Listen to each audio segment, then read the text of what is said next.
Manager, difficult employ तो हम handle कर सकते हैं, लेकिन अगर हमारा मैनेजर ही डिफिकल्ट हो तो कैसे हैंडल करें? अगर यही सोच रहे हैं तो सही आए हैं, क्योंकि आज हम साथ में मिलकर इसको डिस्कस कर लेंगे। Hello everyone, this is Sugandha and you watching ready to get update and welcome back to my channel.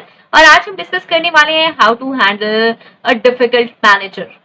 Now difficult manager कौन है, पहले इसको समझ लेते हैं। डिफिकल्ट मैनेजर का मतलब यहाँ पर कुछ ऐसा बहुत डिफिकल्टी वाली चीज नहीं है, यहाँ पर सिर्फ इतनी चीज है कि एक ऐसा मैनेजर जो आपकी किसी भी बात से एग्री नहीं होते, जो आपको काम नहीं करने देते, जो आपके काम को कभी भी अप्रिशिएट नहीं करते, जो आपको डीमोटिवेट करते हैं, इस तरीके की कोई भी क्वालिटीज अगर है, राइट। अब यहाँ पे बहुत सारे फैक्टर्स देखने जरूरी है कि ऐसा क्यों है, क्या है, तो उसके लिए हम देखेंगे कुछ ऐसे 5 फैक्टर्स। लेकिन उससे पहले अगर आप चैनल पे पहली बार आए तो सब्सक्राइब कर दीजिए और क्यूट से बेल आइकन है उसको हिट कर दीजिए, क्योंकि ऐसे सेशंस जो आप मुझसे रिक्वेस्ट करते हैं किसी भी सोशल मीडिया प्लेटफॉर्म पे, वो मिलेंगे आपको नोटिफिकेशन फीड में जब भी वो अपलोड होंगे, राइट। सो चलिए देखते हैं। सबसे पहला, अंडरस्टैंड देयर पर्सपेक्टिव। ये बहुत जरूरी है ये समझना कि वो एक वो वाला मैनेजर नहीं है जो कि हमेशा हम हर जगह सुनते हैं मैनेजर तो हमेशा खराब होता है, नहीं। हमें ये जानना जरूरी है कि वो मैनेजर ऐसे क्यों एक्ट करता है। अलग अलग सिचुएशंस को कंपेयर करके देखना जरूरी है और अलग अलग पर्सन के साथ देखना जरूरी है। क्या वो सभी टीम मेंबर्स के साथ सेम है? क्या आपके साथ वो डिफरेंट है? क्या अपने सुपीरियर्स के साथ वो सेम है? क्या उसका नेचर ही ऐसा है? क्या उसकी आदत ही गॉसिपिंग, बुलिंग, बैकबाइटिंग इस तरीके की है? ये अंडरस्टैंड करना जरूरी है और स्टेप करें अपने आप को उसके शूज में। जितना काम वो करते हैं, जितनी रिपोर्टिंग वो करते हैं, जो भी उनका क्राइटेरिया है, वो सारी चीजें अगर आपके ऊपर हो तो आप कैसे उन सिचुएशंस में एक्ट करेंगे। लाइक आपको ऐसा लगा कि बहुत ज्यादा काम आ गया और उन्होंने ना 2-4 लोगों को डांट दिया, और वो तो किसी की कोई प्रॉब्लम समझते नहीं, किसी को छुट्टी पे जाना था, किसी को कहीं जाना था। अब वो बहुत सारा काम तो देखिए कौन सा है। अगर वो बहुत सारा काम ऐसा है जो सबमिट होना बहुत ज्यादा जरूरी है, तो कोई भी पर्सन, चाहे मैं भी हूं, चाहे आप भी हैं, चाहे कोई और भी है, इरिटेट हो ही सकता है, right. So this can happen with anyone.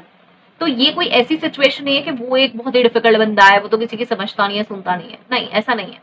तो आपको ये सिचुएशन बाय सिचुएशन देखनी जरूरी है। ये एक एग्जाम्पल था, इसको इमोशनली ना लें कि क्यों भाई ऐसा क्यों हुआ, अगर हो भी गया तो भी क्यों हुआ। देखिए बहुत बार ऐसा होता है कि हमारे बस में हमारा टेम्परामेंट नहीं होता जब हमारे पास बहुत ज्यादा बर्डन आ जाता है काम का, राइट।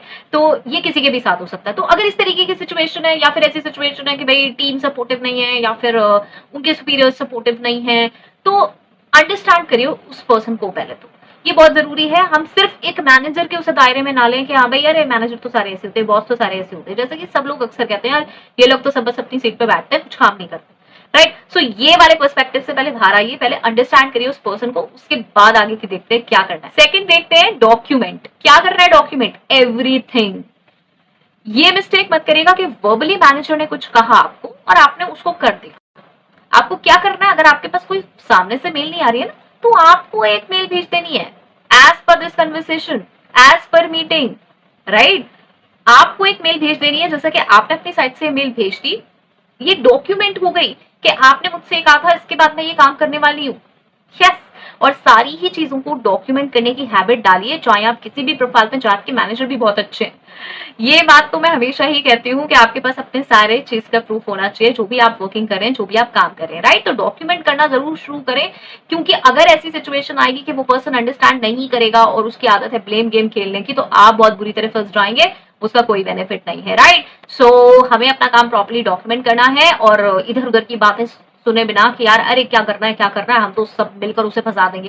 जैसा कि अक्सर लोग बोलते हैं, कलीग्स बोलते हैं साथ में कि तू क्यों डर रहा है, तू क्यों डर रही है, यार देखना हम तो उसे ही फंसा देंगे, राइट। सो ये नहीं, आपको अपना काम पे फोकस करना है, आप अपना काम अच्छे से करें, सारी चीजें डॉक्यूमेंट जरूर करें। इसके बाद आता है थर्ड, और ये है कम्युनिकेट प्रोफेशनली।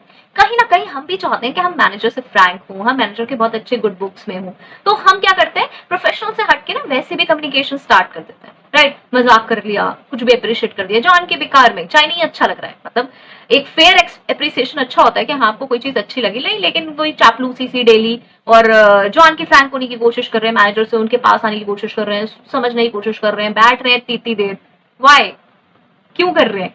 नहीं करिए। आप प्रोफेशनली कम्युनिकेट करिए, क्योंकि यू नेवर नो कि ये मैनेजर कैसा कब क्या निकलेगा, कौन किसका सगा होगा, वहां पे क्या होगा। सो आई ऑलवेज से दिस कि कंपनी में आप जा रहे हैं तो प्रोफेशनली काम करिए, किसी को चीट मत करिए, किसी के साथ गलत मत करिए, किसी के साथ गलत करके अपना काम मत निकलवाइए, लेकिन बिना बात के किसी की गॉसिपिंग, बुलिंग, चापलूसी में भी मत लगिए। ये काम भी मत कीजिए, क्योंकि इसमें आप ही फंसेंगे बाद में, राइट? सो प्रोफेशनली एक्ट करिए, प्रोफेशनली बात करिए, स्टे काम। जब भी आप जाते हैं, आपको लगता है कि ये ऐसे हैं, तो आप अपना प्रोफेशनल मेंटेन करिए, ये हेल्प करता है। और मेरे अपने बहुत सारे ऐसे एग्जाम्पल्स हैं जिसमें ये सच में हेल्प करता है कि हम अगर प्रोफेशनल रहें तो कहीं ना कहीं मैनेजर को समझ में आ रहा था, यार इससे फालतू बात नहीं कर सकते आप, क्योंकि ये खुद फालतू बात नहीं करती है, ये खुद फ्रैंक नहीं होना चाहती है, तो हम कैसे कुछ भी बात कर सकते हैं, राइट? So it happens. हाँ, एक्सेप्शनली बहुत बार चीजें होती हैं कि तब भी नहीं समझ पाते हैं, लेकिन हम अपना वाला पार्ट तो ठीक रखें ना।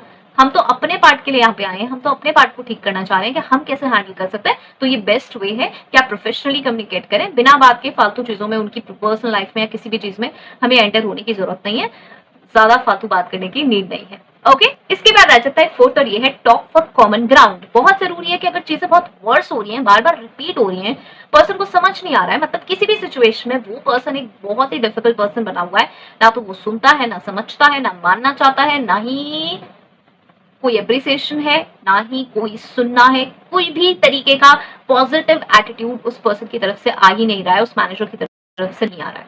नाउ एप्रिसिएशन वर्ड मैं बार बार यूज कर रही हूँ, इसका मतलब ये नहीं है कि वो आपको कोई सर्टिफिकेट देगा, वो आपको कोई मोमेंटोज लाके डेली देगा। एप्रिसिएशन एक जनरल एप्रिसिएशन ये होता है, जैसे हमारे साथ टीम काम कर रही है, एज अ मैनेजर मैं काम करती हूँ, तो जो मेरे टीम मेंबर्स हैं वो कुछ लेकर आए, उसने कुछ काम किया, डॉक्यूमेंट किया, तो एक जस्ट सिंपल थैंक यू भी होता है, अरे यार thank you, oh you have done it, thank you.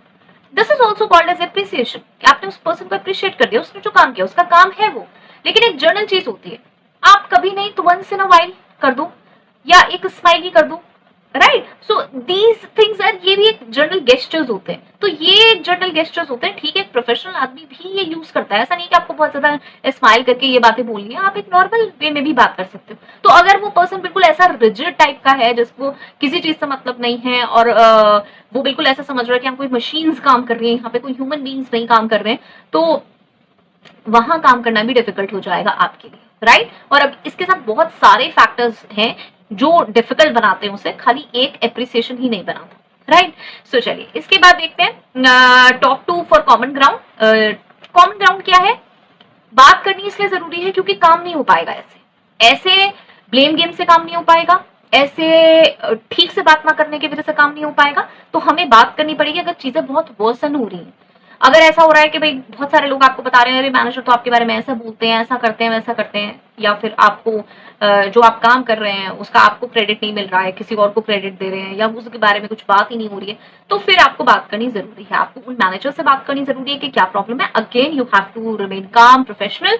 और फिर अगर चीजें बहुत ज्यादा वर्स हो रही हैं तो आपको सीनियर पर भी बात करनी पड़ेगी, लेकिन फिर वही है कि आप प्रोफेशनल होने चाहिए, आपने कोई खुद मिसबिहेव नहीं किया होना चाहिए, और दूसरा आपके पास सारी डॉक्यूमेंट्स होनी चाहिए सब चीजों के, आपके काम के, आपके रिपोर्टिंग्स के। ऐसा नहीं हो कि आपने रिपोर्टिंग ही करना बंद कर दिया मैनेजर को, आप अपनी एक मेल तो रिपोर्ट डालेंगे ही ना, राइट? सो ये सारी चीजें अगर आपके पास है तो फिर कोई इशू नहीं आएगा। तो कॉमन ग्राउंड के लिए आपको बात करनी जरूरी है। और फिफ्थ, जो कि कह सकते हैं मेरा फेवरेट है, and that is sky is the limit. Now see, सब कुछ कर लिया तो सिर्फ एक यही ऑर्गेनाइजेशन नहीं है, सिर्फ एक यही मैनेजर नहीं है जिसके नीचे हमें काम करना, और हम अपनी सेल्फ केयर भी नहीं कर पा रहे हैं। बहुत बार ऐसा होता है कि बहुत ही मेंटली इनस्टेबल हो जाते हैं हम, वर्क लाइफ बैलेंस नहीं हो पाता है। क्यों? क्योंकि हमारे जो सुपीरियर्स हैं वो ना तो खुद एक अच्छी लाइफ स्पेंड करने में इंटरेस्टेड है, और ना वो हमें करने देने में इंटरेस्टेड है, राइट?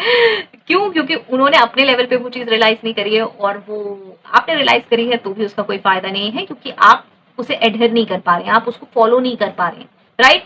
सो डेफिनेटली मैं यहाँ ये नहीं कहूंगी कि you can quit, you should quit, और ये मैं ये कहूंगी कि बहुत सारी अपॉर्चुनिटीज हैं। अगर आप सच में काम करना चाहते हैं, आप करते हैं, आप सिंसियर हैं, डेडिकेटेड हैं, तो यस यू कैन मूव। अपना मेंटल पीस खराब करके कुछ करने की जरूरत नहीं है। इनिशियली यस, बहुत बार ऐसा होता है कि हमें कॉम्प्रोमाइजेस करने पड़ते हैं, बट यस हमें ये ध्यान रखना चाहिए कि वर्क लाइफ बैलेंस एक बहुत इंपॉर्टेंट चीज है, right? So I hope so this was helpful, and if it's helpful, please do let me know in the comment section. So till next video, all the very best. Stay happy, stay safe. Thanks for watching. Bye bye.